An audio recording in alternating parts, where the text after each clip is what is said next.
Un jour, Jésus enseignait une foule rassemblée au bord du lac.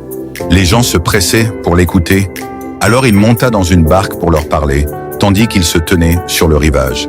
Pour les faire réfléchir sur le royaume de Dieu, il leur raconta une parabole. Un semeur sortit pour semer des graines dans son champ. Alors qu'il semait, certaines graines tombèrent le long du chemin. Les oiseaux vinrent aussitôt et les mangèrent. D'autres graines tombèrent sur des endroits rocailleux où il n'y avait que peu de terre. Elles poussèrent rapidement car le sol n'était pas profond, mais lorsque le soleil se leva, les plantes furent brûlées et comme elles n'avaient pas de racines, elles se desséchèrent. D'autres encore tombèrent parmi les ronces qui poussèrent et étouffèrent les plantes, de sorte qu'elles ne produisirent aucun fruit. Mais certaines graines tombèrent dans la bonne terre. Elles grandirent et produisirent une récolte, certaines multipliées par 30, d'autres par 60, d'autres même par 100. Après avoir raconté cela, Jésus ajouta « Celui qui a des oreilles pour entendre, qu'il entende ». Plus tard, ses disciples, curieux de comprendre la signification de cette histoire, demandèrent à Jésus d'expliquer cette parabole. Jésus leur répondit « Le semeur, c'est celui qui proclame la parole de Dieu. Les graines représentent la parole que Dieu sème dans le cœur des gens, mais elle n'est pas accueillie de la même manière partout. Les graines tombées le long du chemin représentent ceux qui entendent le message. Mais aussitôt, Satan vient et enlève la parole semée en eux, comme les oiseaux mangent les graines sur le chemin.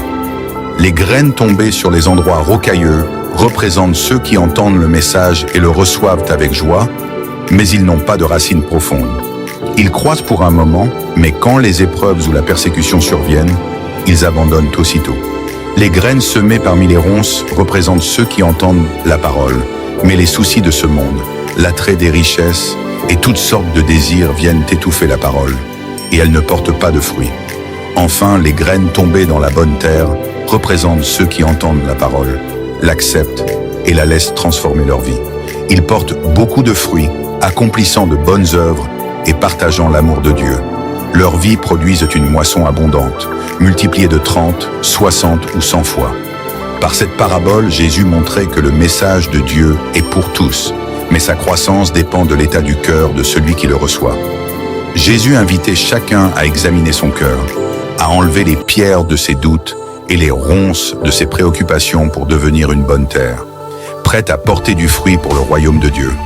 Cette parabole enseigne l'importance de la réceptivité du cœur humain à la parole de Dieu, soulignant que seule une foi profondément enracinée et bien entretenue peut prospérer et produire des fruits.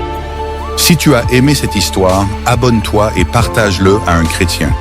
Si tu aimes Jésus, mets un cœur dans les commentaires.